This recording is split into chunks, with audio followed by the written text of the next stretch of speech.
Hi, everybody, and welcome back to Mindful Mischief. I'm not sure if you realize this or not, but today is kind of a big deal. We made it to episode 10, the final season finale. We did it. We made it. We ran a marathon. They said it couldn't be done, but here we are. Here we are. Sequins and all. Sequins and all. So we got dolled up a little bit for season 10, or episode 10. This chapter 10, The Skill of Consequences and the Power of Intention. As Dr. Becky would explain, consequences is the last chapter because it requires all of the other skills in order for it to be done effectively. But before we jump into the content of chapter 10, I want to reintroduce our co-hosts, Kari and Lisa, who've been with me at my side for these 10 episodes. And of course, we've got Scotty, 2 T's in the back, doing all the behind the scenes work. And today we also have Matt in there as well, helping us out, Matt Florian. Thank you very much, Matt. Now, from this podcast, we've been able to develop a closer, more, I don't know the word, fun relationship, right? We've got a text chain that we send back and forth often. The content, which we probably will not be releasing can't any be shared details. most of it publicly. No. But one of the things we talk about are like different questions and ideas that we would like to use on the show.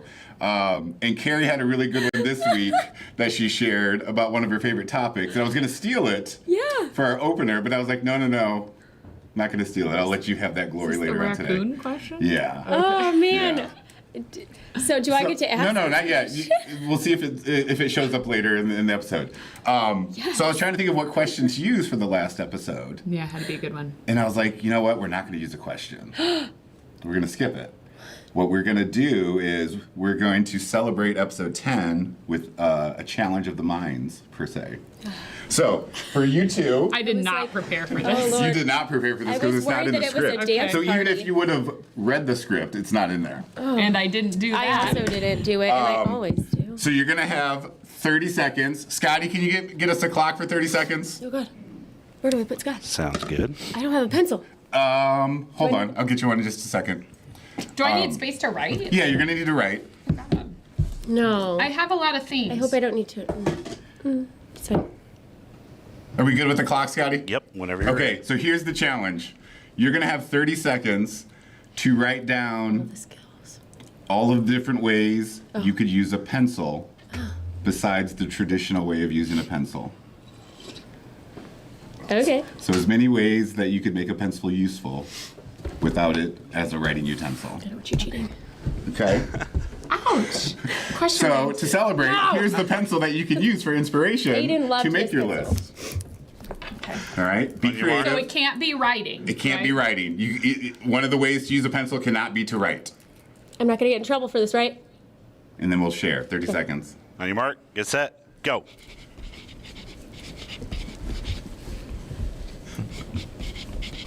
Oh, I shouldn't write that. I should. Can't think of the word. Halfway there. 15 seconds. You trying to check her list? 5, 4, 3, 2, Hold on, I have a One. thought. pencils down. Pencils It's down. Very challenging. All right. Who wants to go first? Oh, I am so glad you wrote that first one because I scratched my first one out. Was Who's it going the first? same? Similar. I can't. I can't. I, Yours makes a lot more sense than Go ahead, mine. Lisa. What's your list say? initially, I wrote down beating stick, and I scratched that. one? Hold on, I scratched that out because I felt bad about it, and then I looked, and her first one is weapon. So we're in good company here. That's why I asked if I was going to get in trouble. Hair clip. Hair clip? Clip. Yeah, clip, like is when you, like- clip is probably not the right word, but you can use it to twist it up and like hold the bun. Okay. I don't know about this one and specifically hair length. A chalk for a car. Right? A wheel chalk. So You're it's gonna stab me in the So it eyeball. stops the wheels from turning. Okay? Is that what Maybe that's not called? yeah, it's called a chalk.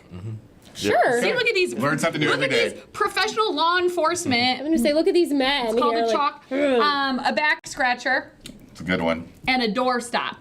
Doorstop. So how many was that? 5. 5. Carrie, what'd you get? I see 4. Well, One, two, I read three, my 4. one. Yeah, I changed my mind. You changed your mind. That is 4. We're on a different level this morning. Mine says a weapon, a trajectory, so I can like chuck it. Who knows where that'll go? A javelin. A javelin, Like a if brain. you You will. can throw it like a brain. Yes. Yeah, like a brain. Yeah. Like last episode. He told me to. I know. It's very sad. I could use it as a utensil. To eat with? Sure, and then I could start a fire with it. Makes me think a survivor. Those are good. Very creative. They're No not, but wrong I answers did my here. best. No wrong answers here. Well done. All right. Is this my reward? Yeah, you can keep the pencil. It's your parting gift for the season. How do you sharpen this? I don't know. It didn't I come with don't think directions. you do, yeah. Maybe a knife. Does An the axe. eraser work? Yeah, it does. Oh, it does. Actually pretty good. All right. You know you're Very an nice. educator when you get excited about an eraser. All right. So we've got 2 fantastic guests with us today for episode 10, the season finale. We've got Chief Patrick Howard from the Lakeville Police and Kevin Kubsch, our Director of Safety and Student Services. So welcome, gentlemen. Thank you for taking time out of your day to join us to talk about consequences and just be part of the conversation here with our podcast. We're going to give you a chance to introduce yourselves. So 1 minute elevator pitch, who you are, your background, connection to LaVille, and then answer this question. If you could be any fictional character's sidekick, who would it be and why? Okay. Kevin, why don't you go first? Well, thank you, Doc. Appreciate Yeah. it. My name is Kevin Kubsch. As Doc stated, I am the Director of Safety and Student Services here with LaVille. I love that he calls you Doc. Yeah. I love it. Consistency. Carrot. All the time. Never misses a All the beat. time. Well, this just garners respect, you know what I mean? Anyway, Love it. I am the Director of Safety and Student Services here at LaVille. Been in this position since 2018. Prior to that, I was an Indiana State Trooper for 38 years. Loved the challenge of my new career here at LaVille. My connection to LaVille is I have he's now a senior. Started here at LaVille, and that's how I kind of got tied in with the schools. We did walkthroughs with the state police at different schools, and somehow I was looked upon to come into this role, and I've enjoyed my time here. How very long much. have you lived in Lakeville, though? In Lakeville, probably about 18 years. Okay. Yeah. So I'm actually born and bred up in the Clay Township area, in a place that we used to call Dog Patch. That's what. Yeah. That was our claim to fame. Our little neighborhood was called Dog Patch. And why that was, I don't know. But I had one of my trooper trainers told me one time. He said, "How did you ever get out of Dog Patch?" Because most of the guys there had been arrested at least once or twice. So I told him, I said, "If you knew my dad, you know why." I behaved myself. But yeah, so here at LaVille, I'm also the bowling coach, which has been a great opportunity. Even though I was voluntold I was going to do that, it's been an amazing run. And to your question about my what sidekick I'd like to be, I'd like to be Robin to Batman. Only because where else can you go and drive in a jet propulsion vehicle and go that fast? That's how we used to, just goes back to my days of being a trooper, just driving fast. Speaking go. of being a trooper, there was a show on in the early 90s, Kevin. I've heard this So story. early 90s. This is just for everybody out there who has time on their hands. It was something with the state troopers. What was that show called? It was called Real Stories of the Highway Patrol. Real Stories of man. the Real Highway Stories of Patrol. the Highway Patrol. And Kevin was on the show, but more hair and a mustache then, right? Because Yeah. you told me I wouldn't recognize you if I saw it. Yeah. I did have hair at one time, and it was brown. And it was brown. Yeah, I had a brown mustache. Yeah. So he's already a celebrity. This isn't his first take with television. No, he'll be on the interwebs again. I hope not. We hope so. All right. Patrick, your turn. Okay, Patrick Howard, Chief of Police, Lakeville Police Department. Also handle SRO duties here at both the elementary and the high school. So I've been in law enforcement about 25 years almost. Actually started my career initially in education and teaching. That's what I initially went into. And while I was doing that, got involved with law enforcement and really enjoyed it. And wanted to eventually maybe go back and get my master's in photography and teach, but just stayed with law enforcement. I enjoy it. I especially enjoy now the role of SRO. I get to actually have a lot of the teaching functions of what I did before as an educator. One thing I definitely enjoyed that. So as far as connection to LaVille, I have 2 boys. I have a junior and I have a second grader at LaVille. And my dad actually taught here at the high school back in the 1970s. So that's where he started with his teaching career when he was teaching, and then he went back into radiography. So as far as character-wise, I had to do a lot of thinking. So and it's going to be kind of obscure a little bit, but I would have to say Sergeant Elias to Chris Taylor in Platoon. So, and that's going back, good movie, back in 86, 87. So it's kind of the way Chris Taylor's kind of going in. It's a story about Vietnam War. And Chris Taylor, he's got, with Charlie Sheen, he actually has 2 different sergeants, Sergeant Barnes and Sergeant Elias. Sergeant Elias is kind of a little bit more of the free thinker, sees life a little bit different, trying to be a mentor to Charlie Sheen in the movie, to Chris Taylor, whereas Sergeant Barnes is more of kind of the realist. This is how it is. So that was what I came up with. Very nice. Yeah, I don't know if you noticed, Pat, but she was looking at like, I wasn't even born then. Yeah. I wasn't. I know that. No, I remember greatly when the movie came out. Back when we had video stores. Yeah, go rent it. Yeah, we went and rented it. Yeah. Yep. They wouldn't know what that is either. I used to wait work in a till video I store. Yeah, so in did I. college. Yeah, so did Doc I. does. Yeah. All right. I'm just thankful that I was able to have the opportunity to take Paxton to video stores when he was younger and walk through and pick movies and all that fun stuff. So, and actually, you guys talk about being celebrity. You guys on with Kevin's had his real life Highway Troopers. I was on 3 episodes of Dawson's Creek. Stop Shut it. your Shut face. the front door. Yep. No. No. Look at What Scott's episode? face. He's like, Well, how'd you line How that did you up? do Give us the this? backstory. I was in Wilmington, North Carolina at the time, and was asked to be an extra. Yeah. So, of course. so We're pretty going to good. go back And here, I was find about to us. say I was on the David Letterman show, but I mean, Dawson's Creek takes Yeah, it. Dawson's Creek, 3 episodes. 3 of them, So- not just Three. 1. 3. So it was towards the end of the season, or actually towards the end of when they were. Let's see, Joey at the time was an attorney, Yes. and yep. So it was filmed at the courthouse. Did you get paid for that? Yeah, we did get paid too. Good Nice. actor. Do you have an IMDb profile then? Like, could we look you up? I don't know. I don't think Let's so, but do it. Were you listed in the credits? I'm not sure. I bet he was. I did actually. Caleb got to see it. I did show him because we have that season. So Yeah. So you're just standing So in the cool. background in the court? yeah. So I'm standing by the one. There's like a little water fountain thing, and I'm standing there, and Joey's talking to someone right behind me, and I'm just standing there just talking with So a cool. group of like 3 girls. It's fantastic. That is incredible. Life goals. Yeah. Seriously. All right. Who would you be sidekick to? Sorry. So it had to be At the table. fictional. Yeah. Because I was like, man, I'd go on Survivor, darn it. But NCIS, either Ducky or Abby, before all of the education and the school counselor and mental health stuff, I really wanted to be like, I wanted to work in the morgue or work in something where like I was working That all tracks. with those things. And so I love it. I love their minds. They're very cool. So Lisa? get out of here, Lisa. Mine is like, don't laugh at me. My kid watches Spidey and his amazing friends, and the first thing that came across my mind was Gwen Stacy, because she's the coolest kid in town.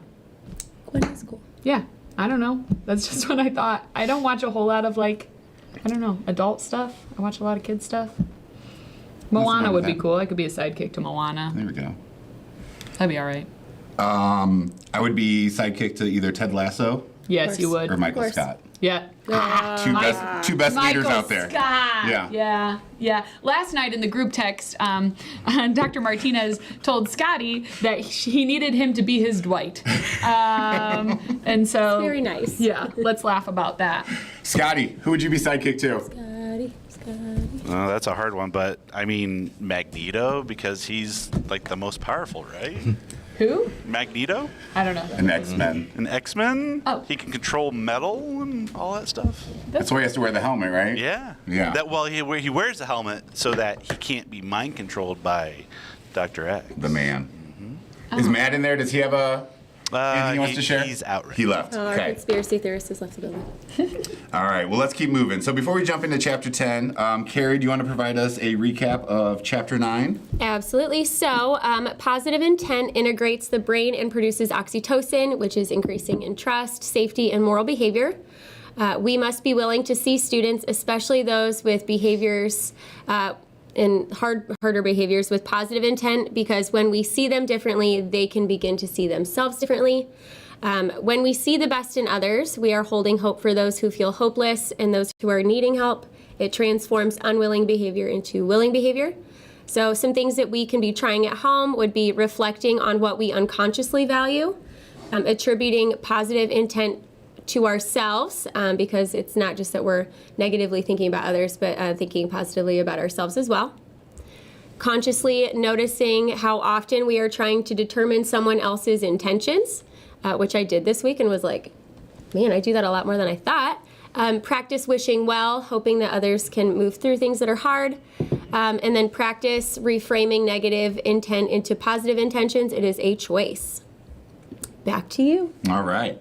So chapter 10, there's a lot. It's the big payoff of the book, right? It's where we end, because consequences is kind of where it all comes together. I really liked how Dr. Becky opened the chapter talking about a maze, right? So we've all done mazes, either as children or as adults. And at some point in a maze, you go off course and you find yourself kind of at a dead end. And she compares consequences to working through a maze, because once you hit the dead end, you don't just stop. You're not just stuck there for forever and for infinity, right? You backtrack, you reflect on the path that got you there until you're able to find the right path all the way through the maze. And so that same approach should be taken with discipline and with consequences, right? Just because a bad decision or a bad choice is made, that doesn't mean it's like eternal punishment. We need to be focusing on teaching the children what they did wrong and providing them with the skills and the opportunities to make the improvements to make the right choice.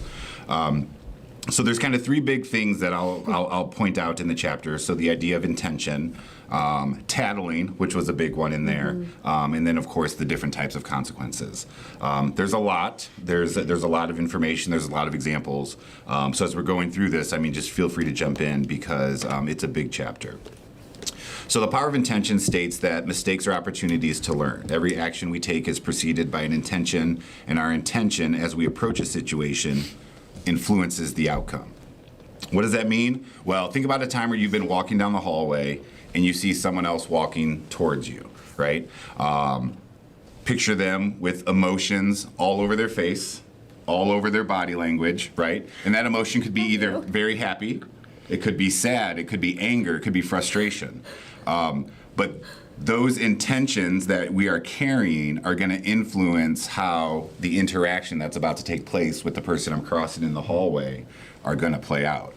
And so with conscious discipline, it tells us to be mindful about those intentions, which sometimes can be, subconsciously delivered, so that way we're not influencing an interaction in a negative way.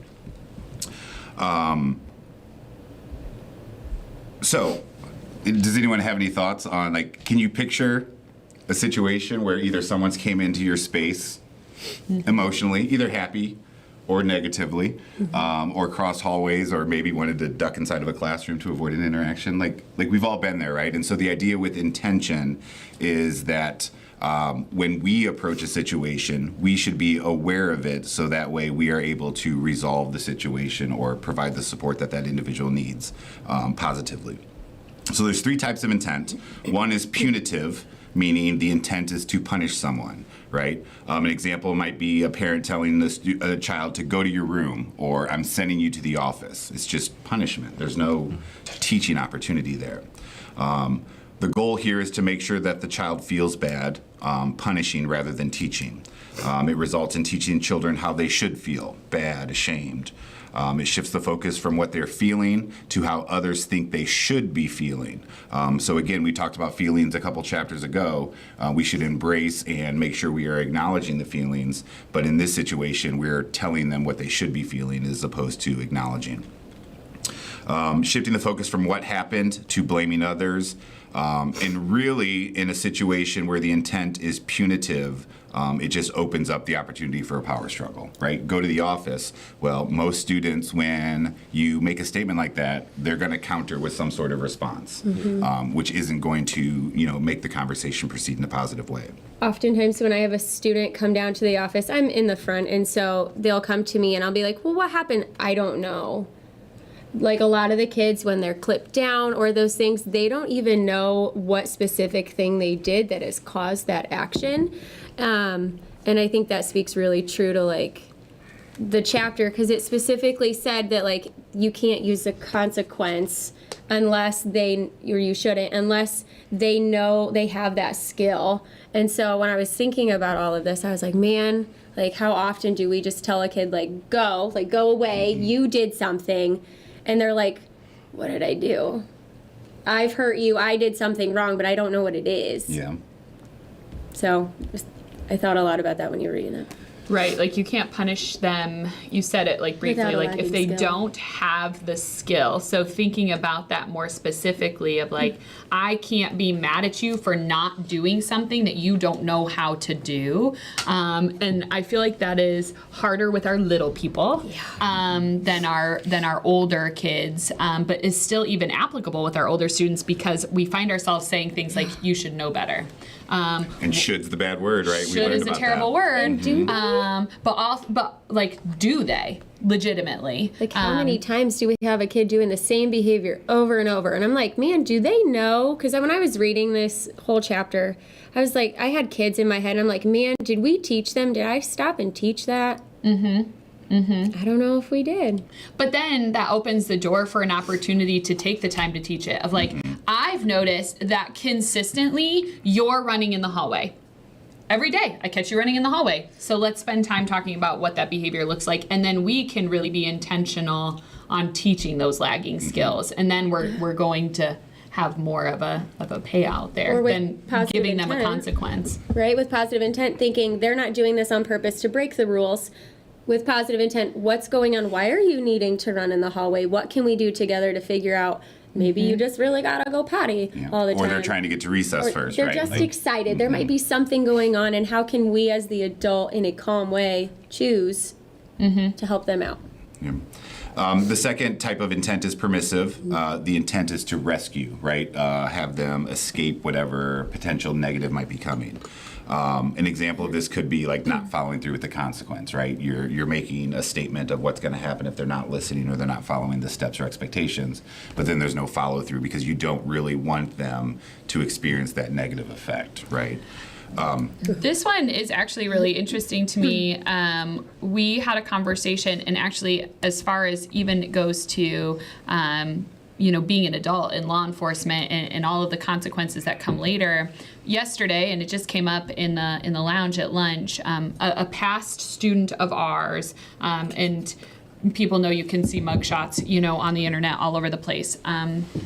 Recently arrested for something, and we were kind of having a conversation as colleagues, because the student's not that old, about the way the student behaved at school and the way their parent then parented and did their best, and this was a really interesting conversation because the parent did their best to prevent that child from getting into any trouble, but with positive intent of like, I'm going to save you and I'm going to rescue you and I'm going to prevent you the uncomfortability of you having the consequences, then basically bailed this kiddo out every time, defended him even when it made mistakes. Now he's an adult and has been in and out of prison and has gotten into a lot of trouble. And so it was interesting for us, because the kid's not that old, that we were able to have the conversation of like, big picture scope and sequence. We remember when the student was in the elementary school, high school, middle school, all the things, and now he's struggling so much in his life, whereas his parents thought they were doing the best thing for them. Do you guys, have you seen that in law enforcement? yeah, Of like, all the time. man, Yeah. this parent's been making, I just spit, making excuses. Oh, wait a minute. Sorry, clear your glasses. Shots fired.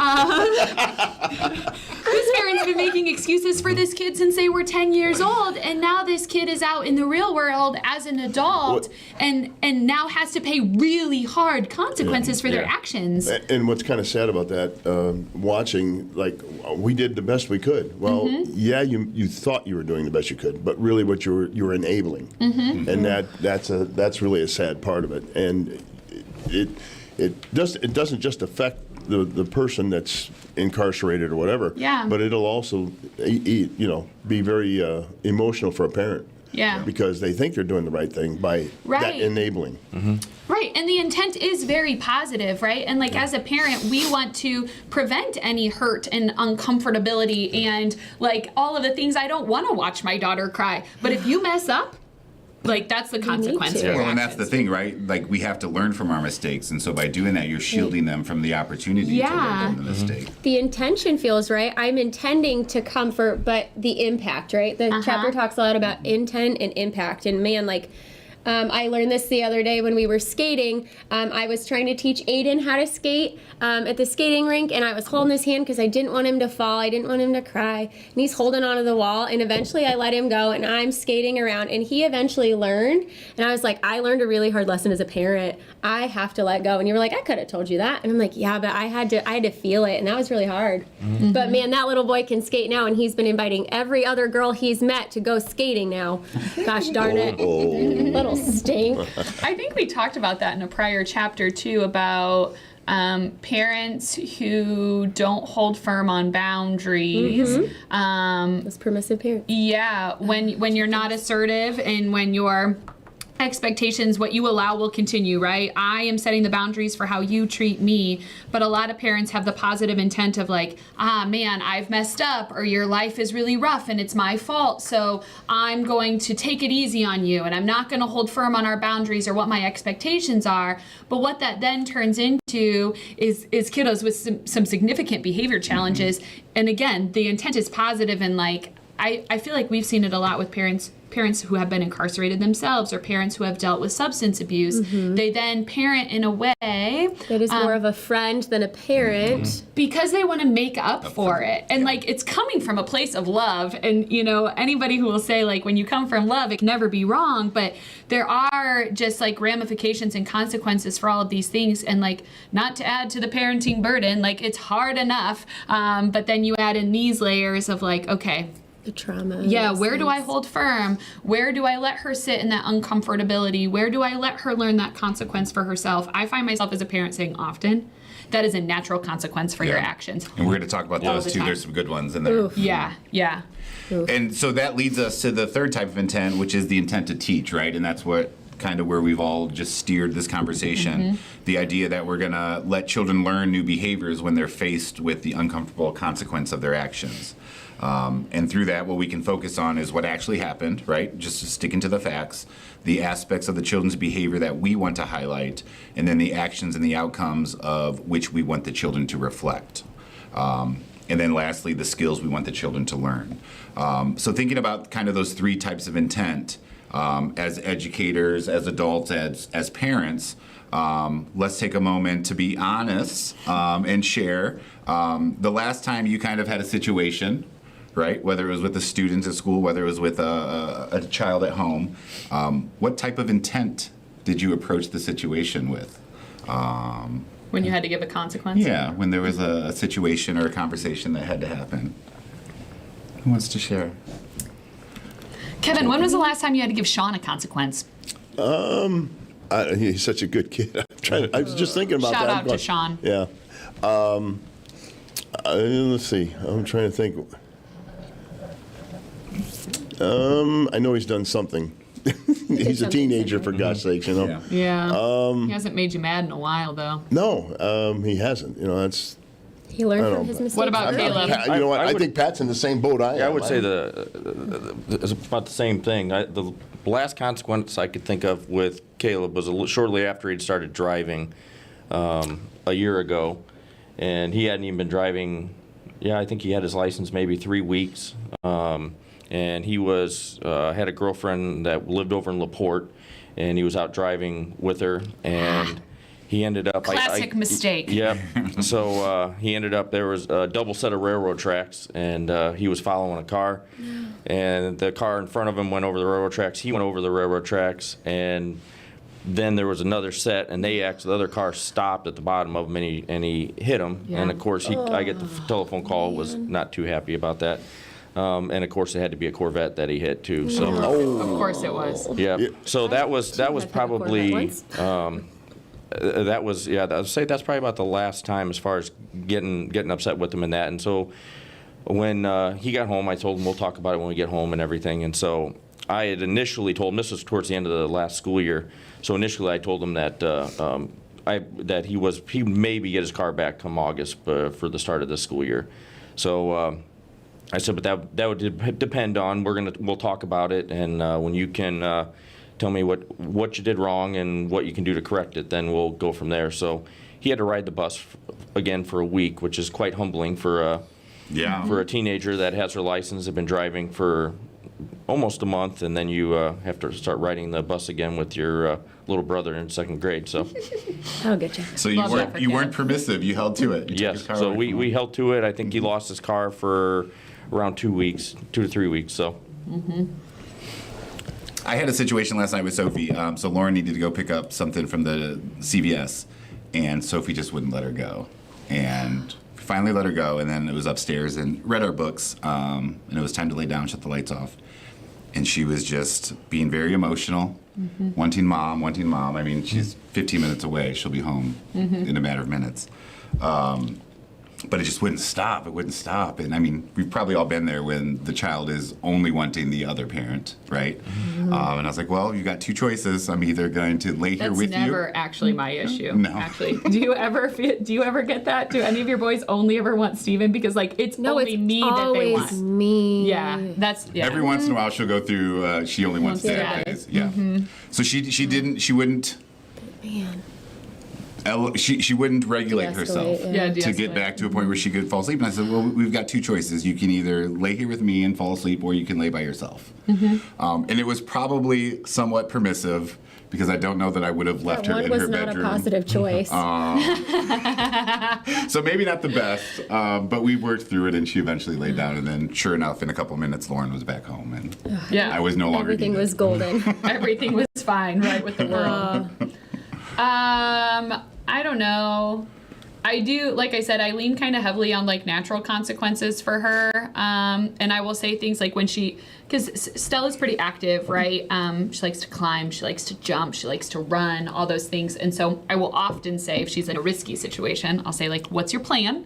If you fall, how are you going to handle it? And then I'll say something like, okay, if this goes sideways, that's a natural consequence for your actions, right? If you fall and you hurt yourself after I've told you not to do that, or that I don't think it's a good plan, like that kind of corrects itself. Not to say that I don't give her consequences, but and I have found myself saying things like, you can either calm down, or I'm going to remove myself, right? But also sometimes I feel like that's for the greater good. That's for like everyone's the better sanity. of like, I need to walk away. So if you can't like get this under control, then I'll remove it. But that honestly, it doesn't actually work. Like she just gets then more ramped up and upset that I'm going to leave her. Yeah. So Same here. That's why I feel like that's a permissive statement on my part, because like I'm not you're going to, not because it's only going to make it actually worse for me. yeah, 100%. Because they're seeking connection, right? Yeah, and Stella's very much like she like seeks the co-regulation. Like she almost like needs a tight hug, like with like modeling deep breaths, and like I'm rubbing her back, and then like I can be like, okay, are we calm? Do you feel better? As opposed to like a hard consequence. Like she can't send her to her room yet. She probably wants to go up there. She's got a whole room of toys, right? And her lots of sister's fun not stuff up in there, so it's just tricky. It's hard with my three because the two are littler, obviously, and then with Aiden, the things that like I would maybe take away if we were doing that type of consequence, are the things that like also calm him down and do those things. And so it's like, because he just wants to play basketball and run, and I'm like, that's also what your body needs. He needs to run. He's like the Energizer Bunny. He cannot stop. But I think I am in. Sorry, that is distracting. Somebody's vibrating, making some noises. I over can't there. escape because I'm sure it's somebody in this building looking for me about something. Kevin. Somebody It's, needs Kevin. And I'm like, it's difficult to escape. Kevin, it's not me calling you. us. But I tend to be permissive, and I know that like I also had said that, maybe not so much with my own children, but kids come down to me and they want to talk about their feelings, and I'm like, okay, how can we help? And sometimes I rescue, and I'm like, I've been saying lately, like I can't save you from this consequence. Like we need to work through this together, and then next time. So I have been working on that, but it's hard to like tell kids like, oh, you didn't turn that in. Like let's just go talk to your teacher and see like what we can do. And I'm like, no. That's not very nice, and it puts the teacher in a bad spot too. So I'm working on it. Well, no, it's a complicated balance in your position. 'Cause I don't do consequences at all. Right. So, counseling. like, you are naturally, even outside of being a counselor, like such a caregiver and like warm and let me remove this. Like, I don't want you to be uncomfortable and I don't want you to be I sad. don't want Do you that. know what I mean? But like, it's something you're working on, but also that's like naturally who you are. You're very much like, how can I help you? Like, how can I help? do? Yeah, what can I do to make this easier for you? So something I'm working on is a balance, because I don't want it to be easier for them, because something, I mean, you and I have talked about a lot, is I'm not raising our kids. I'm not our children. We're not but raising kids, we're raising adults. And so in the school building, I want to raise students that are going to be productive community members, or like, I don't want to be the person that's shielding from something where now we've got, once they get older, they're now spending a lot of time with you guys in the not so great way. I would rather than be law enforcement, not reasons that we need more law enforcement. Well, and there's probably a need to have a balance of all of them, like you're saying, right? Because some Yes. situation, it may be beneficial to be permissive in that moment, in that situation, right? Yeah.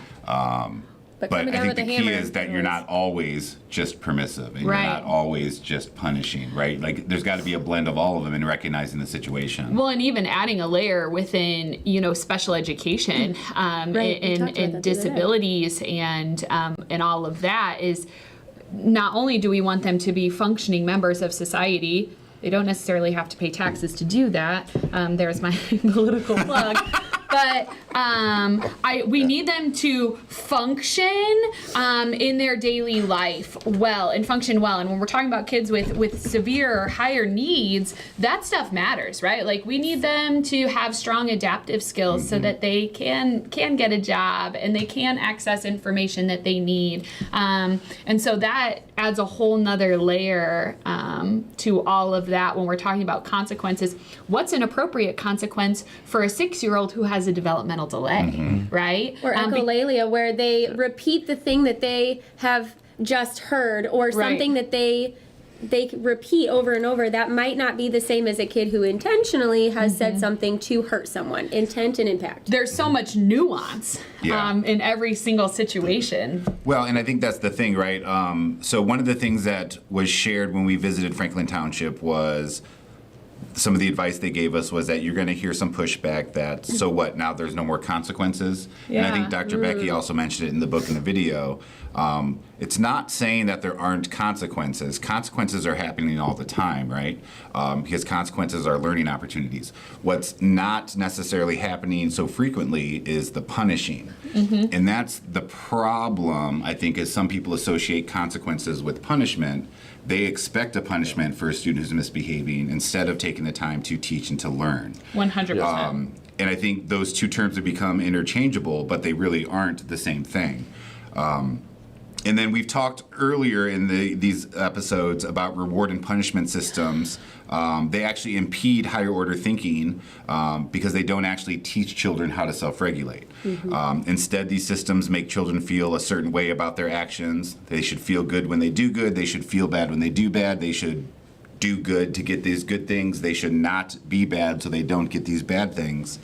So we're not really teaching children to feel their own feelings. And the point in all of this that we've learned is we've got to embrace the feelings. We've got to learn how to manage our feelings, not just assign feelings to kids, which is the problem with some of those other systems. So by using effective consequences, we're helping children focus inward to reflect about their choices and then help them draw conclusions about how they can move forward with their actions. So this next part of the chapter, we've all dealt with either as professional educators or parents, tattling. This was a big portion of the chapter. Like there's a breakdown here we'll go through with the different types of tattling. But I wanted to ask you all kind of what's your go-to approach for tattling? And something else I wanted to point out too, like tattling doesn't just happen from kids. You could get tattling Most from of my adults. tattling comes from adults. Teens, youths, right? So when someone comes to you with a tattling situation, what do you do? What's your response? What's your go-to? I'd say it just kind of depends on what the situation is. Definitely, if it's any type of a safety concern or something like that, very glad that they're letting us know. When you start getting into small petty stuff times, that's when typically just tell them, okay, well, thanks, but it's something like that. Let them handle it or talk to. Basically kind of work it out amongst themselves. I mean, again, it comes to age too sometimes. Yeah, you don't want to like blow off the situation. You still have to give them some level of comfort when they come to you. The one thing that frustrates me the most, especially in the school setting, is there's so many kids that know the term snitches get stitches. I hear it all the time. And we tried to shield students from that type of mindset by saying, hey, listen. There are so many ways, and we learned this in law enforcement, that you can kind of like leave somebody out so that you're not exposing them to that danger by just getting the facts and being able to tell somebody, we just know we've heard things, but we don't have to put that person out there and say, well, so-and-so told us. Right. But it's really difficult because as smaller children, they tattle, and we tell them to knock it off, right? Not me, because I love it when kids tell me things. Tell me all the things. I want to know it. But they then learned that snitches get stitches. They can't say anything. And then as middle school and high school, we're like, please tell us if bullying is happening. Please tell us if something's not safe. And they're like, we can't. We no longer trust you. Well, you should never say, something that's negative about them trying to tell you a story. Yeah. But you go, you're taking the information in and you're saying, okay, well, let's see what we can do to resolve the problem. We want them to be advocates, right? Right. Because if you develop that rapport now, by the time they get like into the high school level, you may not hear that snitches get stitches. Yeah, and I would say even like it. for us, I would the difference that we had seen after we started coming into the schools and talking with these kids when they're younger, to then up to the point now they already know me. They already know me as Patrick, Officer Patrick. If I see them, we had a fight. We have a fight in the park with a basketball court, and they're actually more apt to just talk to me and tell me what happened, which that's greatly helped that developing the relationship with the kids when they're that young, and just like what Kevin said. Yeah, and in law enforcement, this is something that's had to develop. You've had to be able to be more community oriented, not just reactive. Okay, you've got to be able to go out and you have to show that you're just another person doing a job, and that you can come to me. You don't have to be afraid of me. I'm not the boogeyman underneath your bed like we're portrayed in a lot of cases. I say it's hard to get out of that blue suit mental that attitude, but it's difficult when for so long they hear that guy gets you, he's going to arrest you. You've already set that mindset in place that this is a bad person. And it's the same thing. I don't care. It could be the same thing with generational and it's societal, right? It is. Like there have been students. I remember she was a 5th grade student, and the police came for a situation, and she was so disrespectful. Pretty elevated, scary situation, but so disrespectful, screaming at the police officer, refused to talk, and like watching that, that is exactly the way she was taught to treat law enforcement, and so that's breaking that cycle, man, is hard. And the only way to do it is to build connection and relationship. I think one of the worst cases I ever had of sending a negative light was we had a person who had stolen a bunch of credit cards and basically refurnished his whole house. And this was in Niles. And we worked the case for a couple weeks. Oh, and we went I know up to the this house. story, and it's really sad, Yeah. Kevin. I know. So we go up to the house. We have a warrant to search. And we're up there with the Berrien County Sheriff's Department, myself, and one of the Roseland police officers. And we go up there, and now we've got receipts for all this stuff, and we're taking everything. I mean, furniture, TVs, just a multitude of things. We loaded a trailer and a pickup truck with stolen goods, and one of them was a little bicycle. And I'm outside, and we're loading stuff up, and this little teeny guy comes up to me, pulls on my pants, and goes, "Officer, are you going to take my bike?" And it's, you know what? You say no, and you give him the bike. It doesn't work that way, though, Lisa. But I mean, that is that generation that we look at. did. You He know took that the they. Did you go back and They give don't- him a new bike? No, oh, man, I really If making you me are mad. listening, Good One of his Lord, life thanks. regrets. if you are It is. It's listening, what- I will personally get you a bike, buddy. Yeah, He's probably like 45, and he's like, I don't need a bike. yeah. It's fine. But I mean, talking about generational, that is. Yeah. Yeah, but that's what he's, probably, I don't know. We wish you well, sir, wherever you are. But like, hopefully your he fault. hasn't held on to that experience that he had with law enforcement, then pass that along to his children. yeah. Do you know what I mean? That's Yeah. exactly how those things happen. Yeah. Not that it was any fault of your own. No, and a lot of times, especially when you're dealing with both nature and nurture with a child, it's they're only going to go off by what they're exposed to when they're already predisposed by nature to it, and then now you have the nurture aspect. They're still seeing it, Yeah. and it's a matter of breaking that cycle and Right. making those connections and showing them.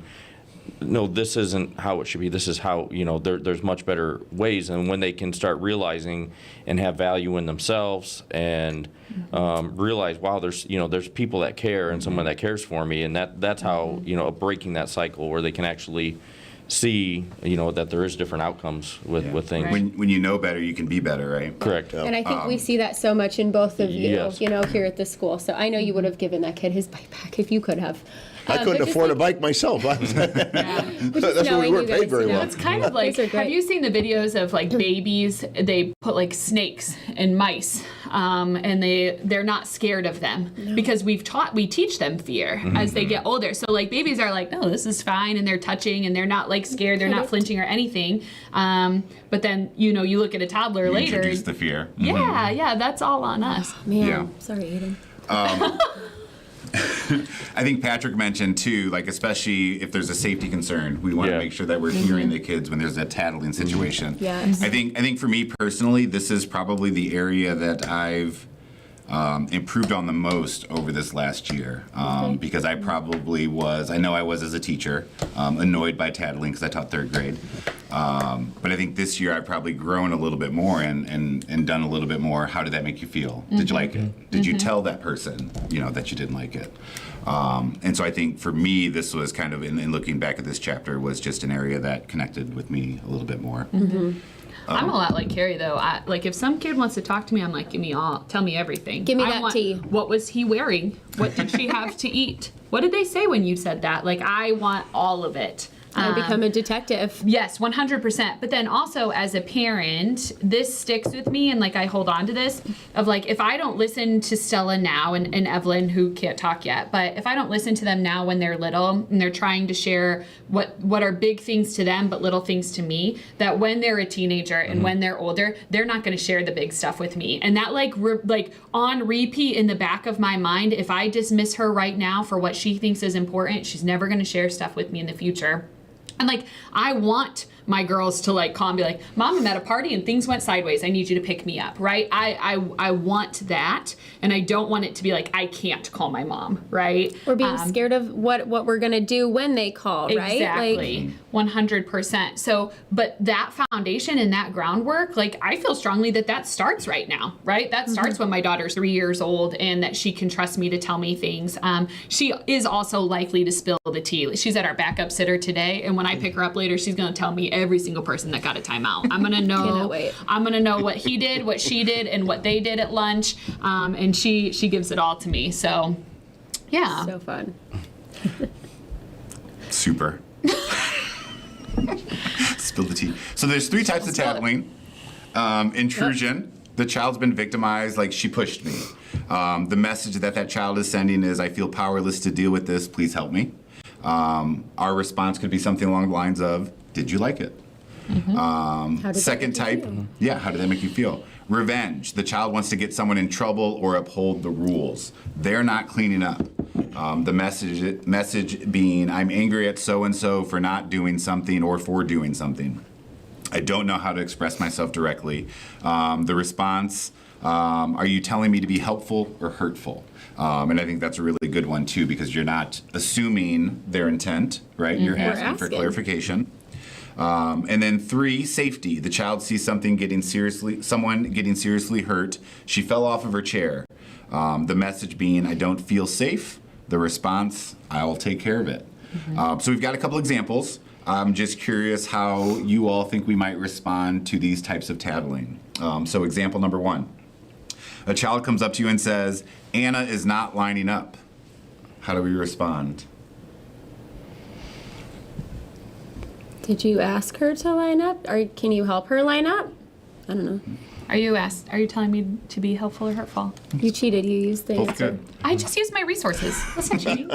You used the book. Finding her source document. Yeah, 100%. Very proud of you. Referring to the source. A child comes up to you complaining, Sam wrote on my paper. Did you like it? Did you like it?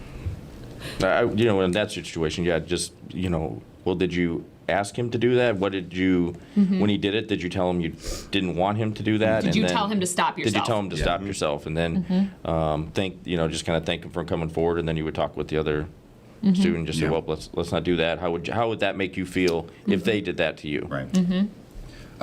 Child comes up to you whining, Avery pushed me. Oh no. I every time somebody says something, oh no, are you okay? She does. What happened? She's not lying. That's exactly what she says. Oh no. Well, in reality, that's probably the most I want to make sure reasonable they're okay first comment is, are you all right? Yes. Developmentally, right? I work I'm in an picturing a little elementary one in front of building. you, yes. Yes. Yes. I'm not picturing my 6th grader, Yeah. Scraped up. I mean, I still might be like, oh my gosh, are you okay? Yeah. Because I want to make sure that they're first bodily and like mentally safe, and then 2, what happened? Because sometimes somebody pushes somebody first, and then when the other kid pushes back, they're like, somebody pushed me, and you're like, well, what happened to start that out? Yeah. So I want to know the whole story, Yeah, there's more information.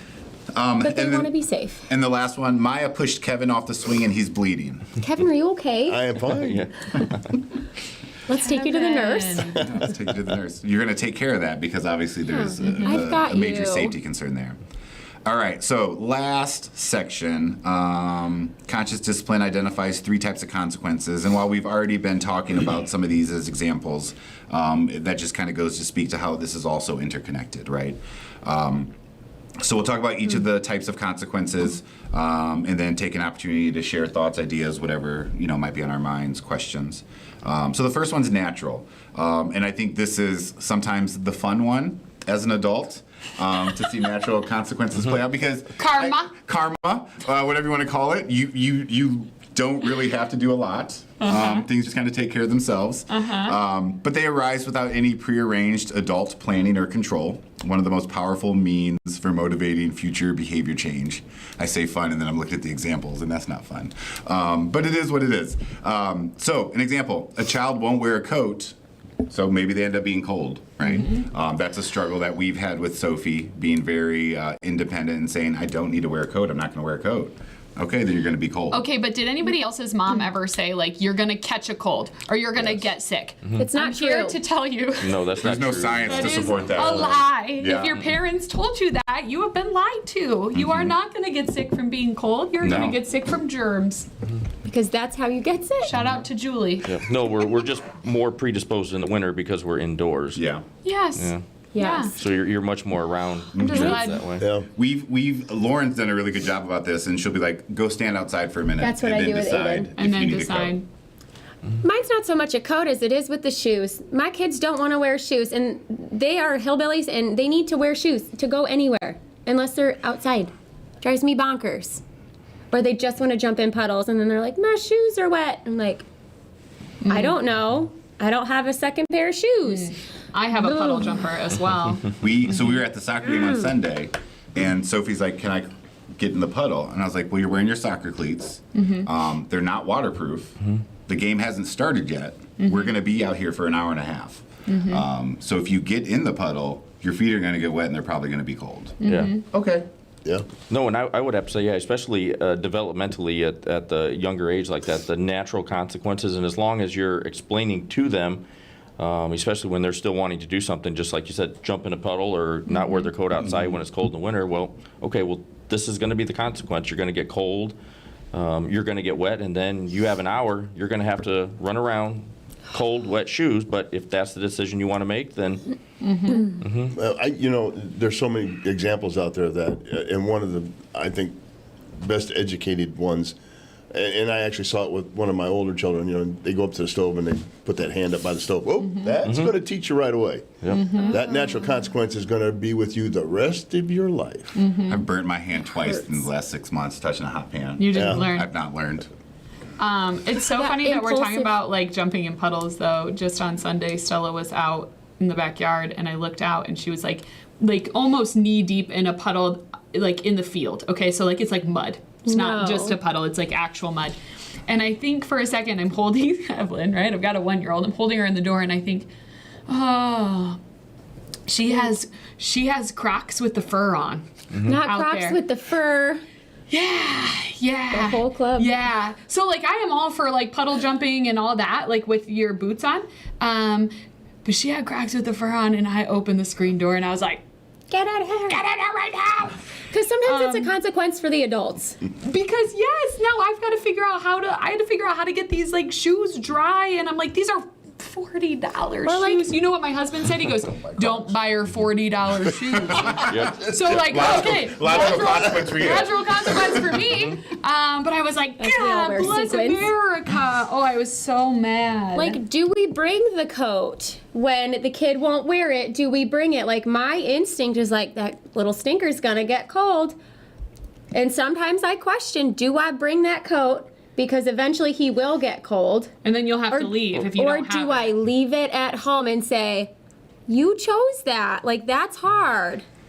I don't know the right answer. Well, I think then it would come down again to safety. If there's something that's safety, obviously, if you have a If his tramp- lips are yeah. turning blue, Yeah, exactly. he's yeah. gotten too cold. More Yeah. like Yeah, it's purple, just- right? I think Depends what on I would do is I would take the coat without the would child take- knowing it, and then like when they've been And then cold I'd for a little save bit the before they day. go blue, Yep. right? Teachable lesson. Well, maybe we Their should go check skin the is car and see mottled. if there's something in the car that you could use, And then right? it's right there to save the day. Yeah. Yep. Some other examples they gave was a child who does not tie their shoe may trip and fall, Do they know how to tie the shoe? Yes. Okay. Yes. I or they was should like, know do to you? ask, right? Yes, At default. least. Yeah. Or like let you tie the shoe. I feel like that's a toddler thing. Let me tie the shoe. Yeah. We don't have tie shoes. What but I will yes. not be tying is those wet laces. But get some new shoes. A child who repeatedly treats others poorly may Been there, find done that. themselves without friends, right? And then again, another logical consequence. And so with conscious discipline, it puts the consequences back in the classroom. Thanks for fixing all my typos. Sorry. She does it every time. Every time. For example, students responding, and it's that time machine work that we've started with some of our students in the office. I don't like it when you, like putting the ability back in the students to speak for themselves and kind of resolve those situations. Do any of you, I know we already shared some, anyone else have any good natural consequences that they want to share?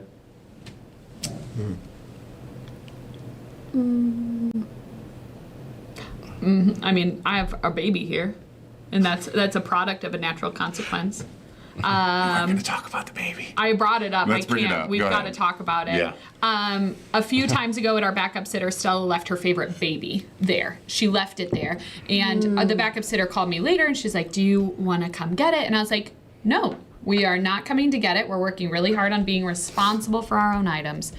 I didn't say anything to her, but at bedtime, she was like, Baby Ryan, Granted, Not baby Baby Ryan. Ryan. Baby Ryan is a Cabbage Patch from 1984. It was my sister's Cabbage Patch, and that is Vintage. the one baby that my child has imprinted on, right? She has 1,000 babies, and she wants this dirty 1984 Cabbage Patch. So regardless, natural consequence, it stayed at Whitney's, and we were not going to Whitney's the next day. We were going like 2 days later. So she had to go a stretch of time without her favorite baby. So this morning she was going to Whitney's as opposed to my mother, who normally watches them. And she has had Talking Baby and Baby Ryan. And I was like, remember what happened last time? You forgot Baby Ryan. You can take Baby Ryan, but I think 2 babies is too much. Okay, I think 2 babies. And she You can only have 2 dolls. yeah, exactly. A little political block, okay. So I gave her a choice. I gave her a choice.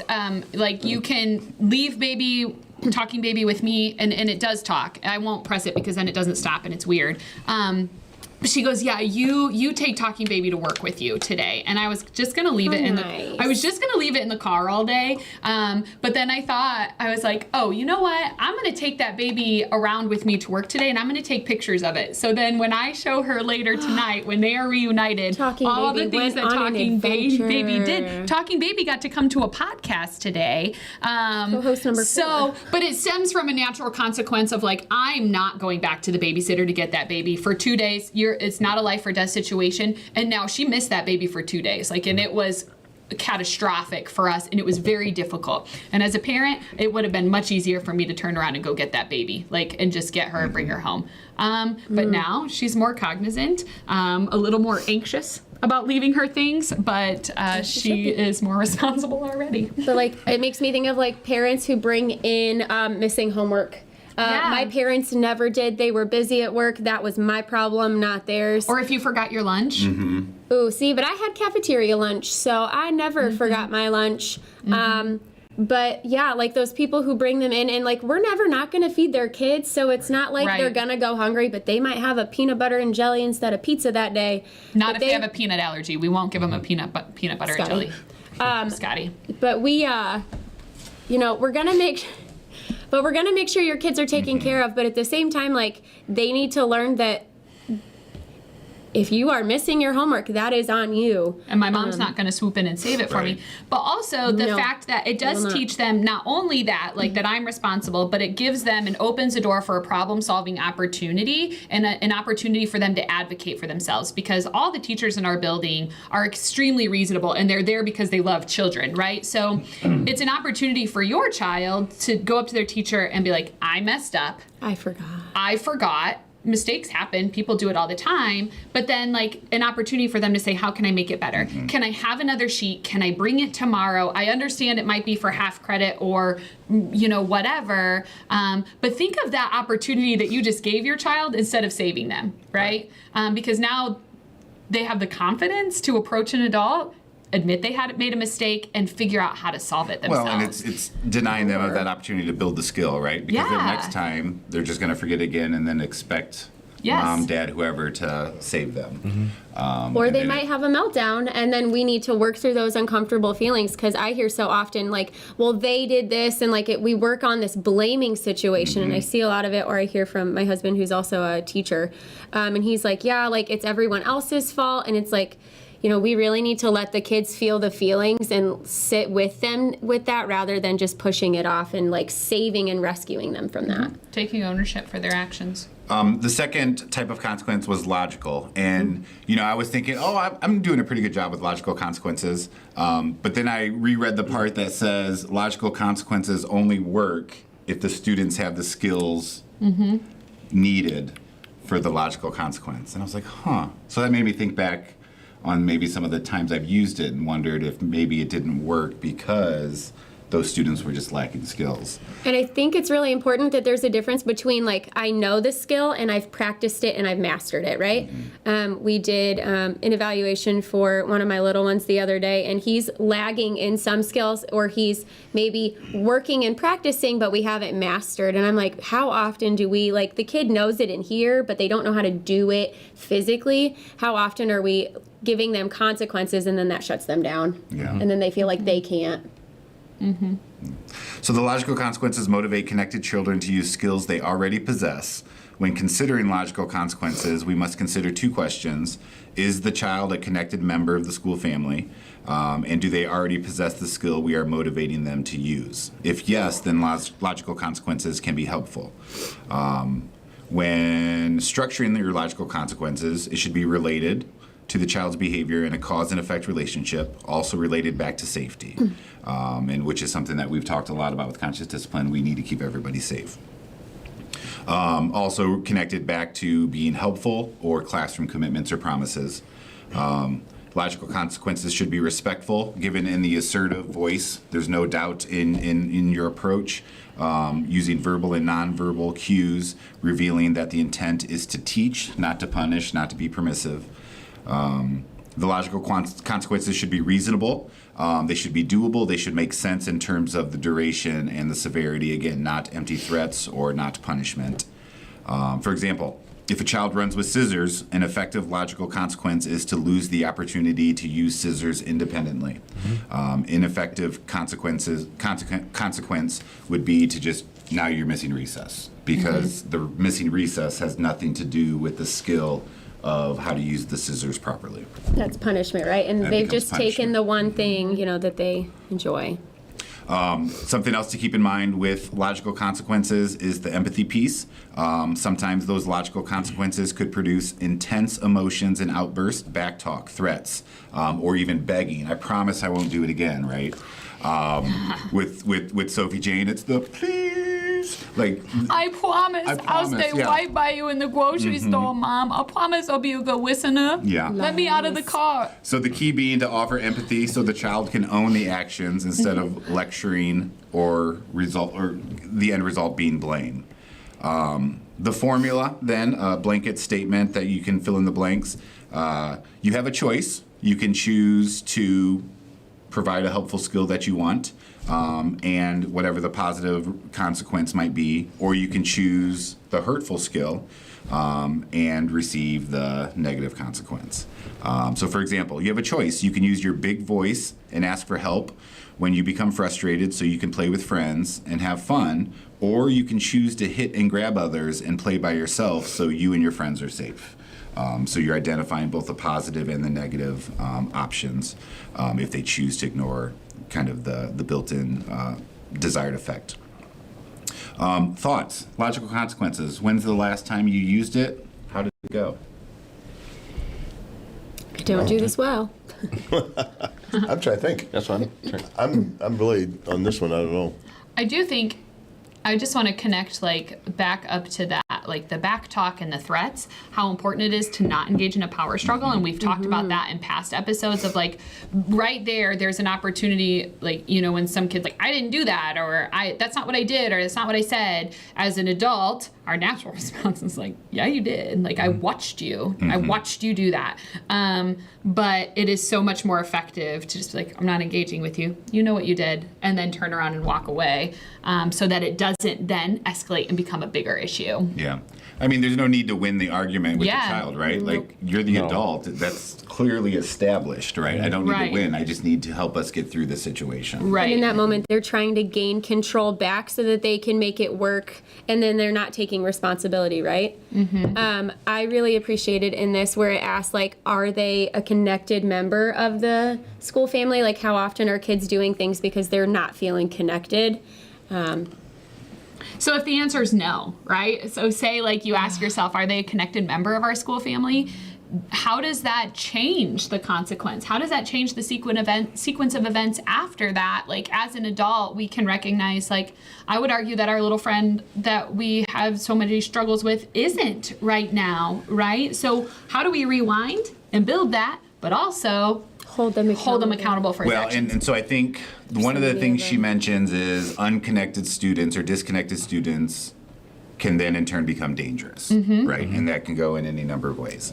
So I think if they're not connected, if the logical consequence isn't something that's going to be of benefit here, then you skip it and maybe it moves or shifts into the problem-solving type of consequence, where part of that problem-solving is also building the connection or rebuilding the connection. That's the one piece that when I listen to the The video. the video that you sent, the disconnect, because, and Pat will attest to this, any of those situations where you've had the active shooters in the buildings, there was always the piece of disconnect. Disconnect. They did not feel like they were part of the school. Right. I mean, felt unloved. each and every They one were of an them. I mean, outsider. we've studied them so often, from Columbine all the way to present. That there was that disconnect, Always. and that's the reason why that was so important when they brought that up. That's where safety really is paramount.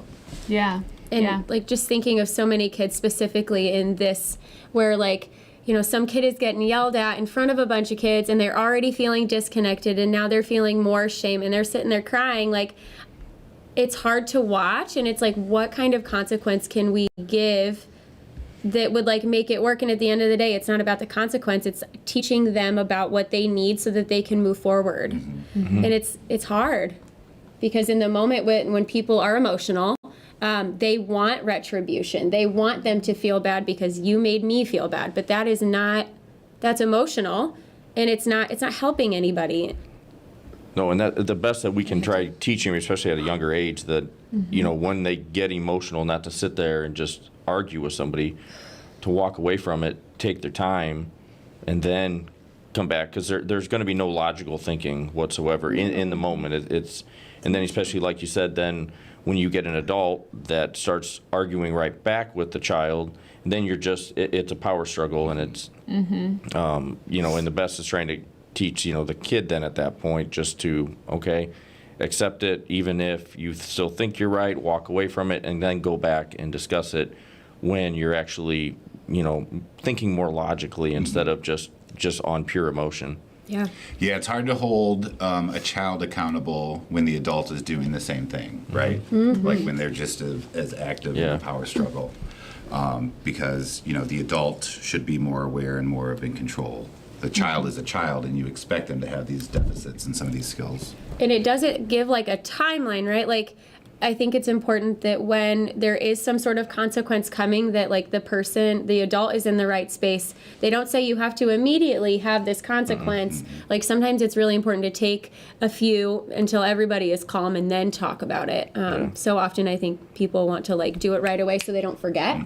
But at the same time, you need to be calm and ready, to have that conversation. Yeah, and I think definitely as far as, we're talking punishment or even that discussion of that or of consequences of not doing it in front of their group of friends or anything, you take them away from that. You don't want to add more where you could have that embarrassment or that disconnect. Shame. Yeah, and and that shows the student or child that you care, and you're able to actually discuss it a lot better when it's just a one-on-one type situation and not in front of their friends. So Yeah, I mean, if you try to do that in front of their friends or an audience, they're going to try to make sure that they come out the winner, right? Correct. They're going to push back more. They're going to If they make have sure. that self-confidence, or they're going to shut down and then they're done. Yep.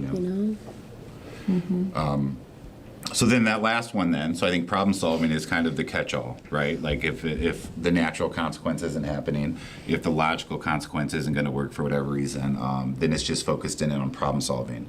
And what that does is it motivates children to use their executive skills. Something to keep in mind is that chronic problems will not respond to logical consequences, so you have to use problem solving to figure out which executive skills are missing so we can teach those skills. How cool is that, though, to teach a kid? And we've gone through this of like, you sit down and you're like, I've noticed you're doing X, Y, and Z. Like, what's up? Let's problem solve. And really you're teaching so much in that moment, not just problem solving, but collaboration, right?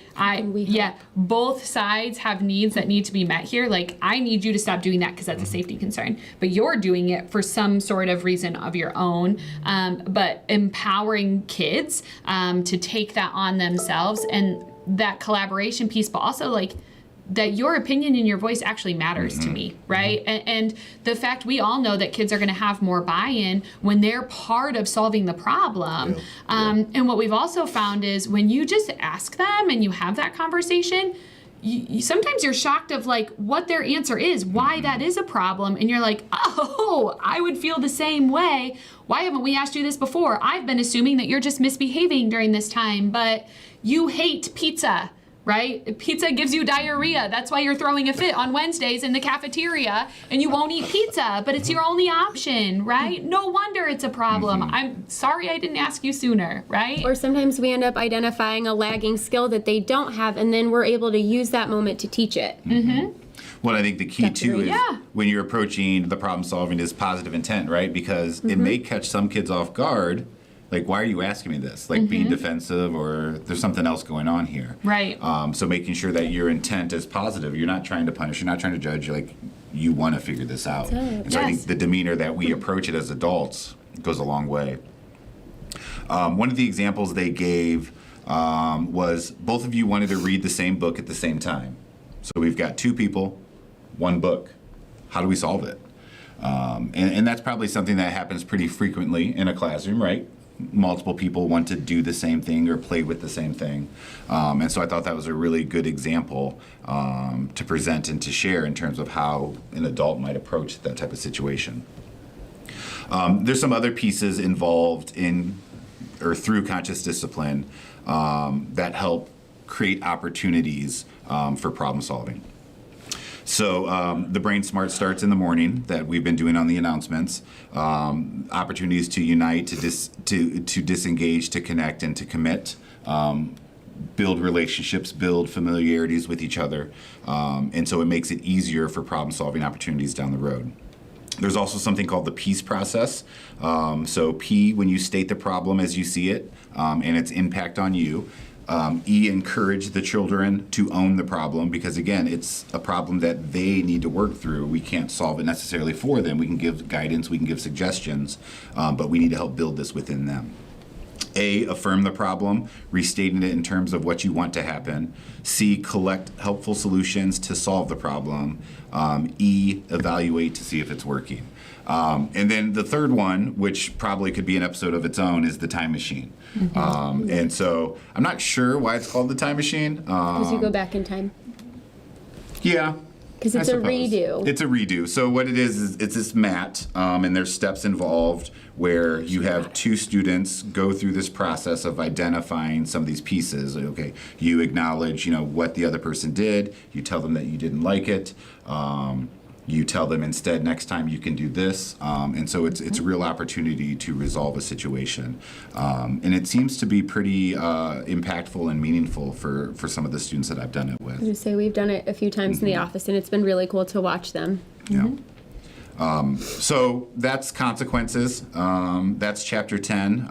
Again, there's so much more in the chapter and in the video, but we can't fit it all in, and we're probably well over an hour by now. Any other thoughts, ideas, questions? Sorry. Anyone wants to point out, share? I mean, I do just want to draw attention to the sequence. This was intentional for everyone's viewing pleasure out there. The bow tie. The bow tie, and also I got out my junior and senior prom dress last night because I was like, mate, if you're gonna wear sequins, should I put on a prom dress? And also it was just prom, so it kind of feels fitting. And so I did attempt, but it was deemed not appropriate.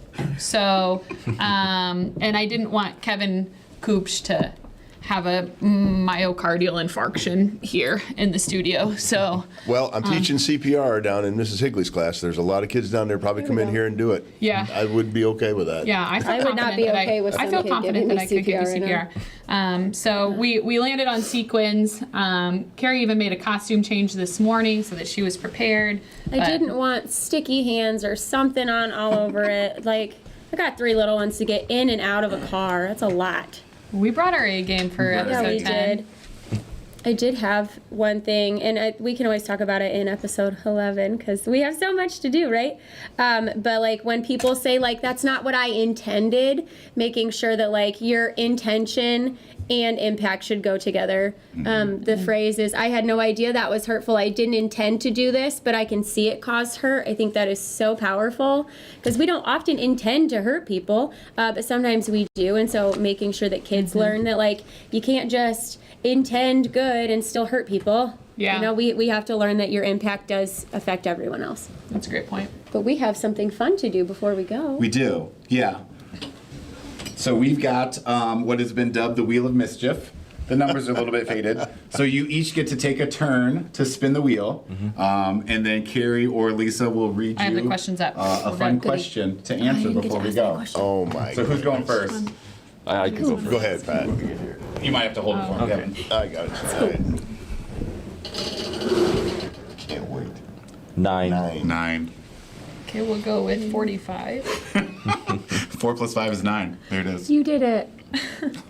Actually, I want to know the answer to this question. If you were to be banned from your local library, what would be the reason? Probably not returning books. I would say I was always bad That's a at safe answer. yeah. Overdue Yes. books. We'll accept it. Okay. Kevin, your turn.